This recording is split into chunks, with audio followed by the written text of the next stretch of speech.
County Executive DeGees and Mayor Roberts for being here to speak with us today. And I also want to recognize and welcome other officials, Congressman Sires, Assemblyman Ramos, Freeholder Romano, Weehawken Mayor Turner, West New York Mayor Roque, Hoboken City Council members, Chief Falco and Chief Bloom, Superintendent Toback, and Hoboken School Board members. I want to thank the Hoboken Fire Department and our Hoboken veterans for the presentation of the Color Guard, and I want to thank the Rocking Red Wing Band for playing today, our national anthem. Welcome to the family members and friends of the 57 victims from Hoboken lost on 9/11. Welcome to our first responders, and welcome to our community.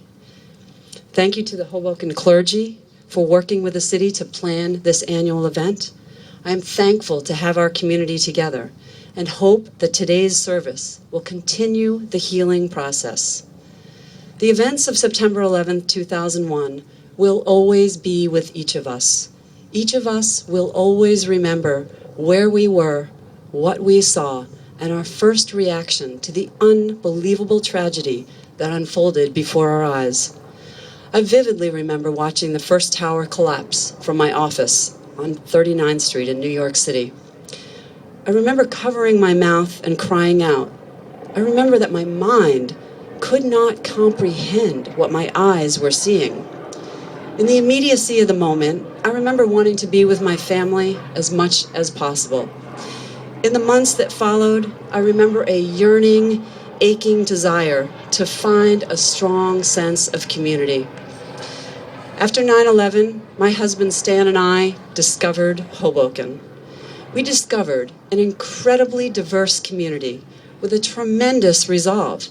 A community so very rich in character, filled with residents who not only believe in the power of community, but put the power of community into action.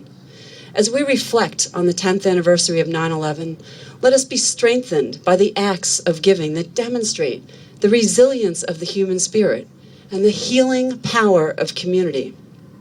In Hoboken, I think of Sandy O'Connor Carey, one of our speakers today, who after losing a loved one on 9/11, led the initiative to create a support group in our city and has played a leading role in the challenging task of building consensus so we can complete Hoboken's own 9/11 memorial. And again, I invite you to visit that, to go and see the rendering after our ceremony today.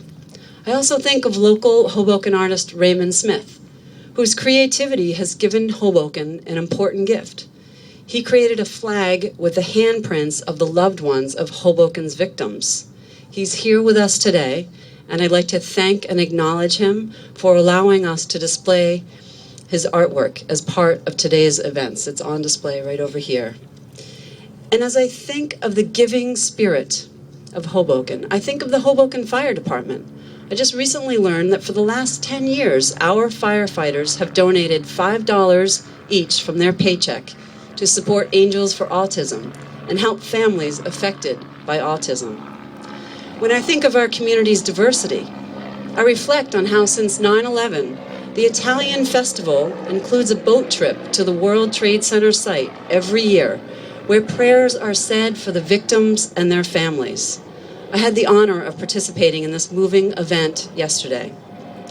So today, as we reflect on the lives of those who were lost and the void that remains in the hearts of their loved ones, and as we remember the acts of courage and selfless sacrifice made by so many, we must appreciate the importance of the sense of community that was shared 10 years ago.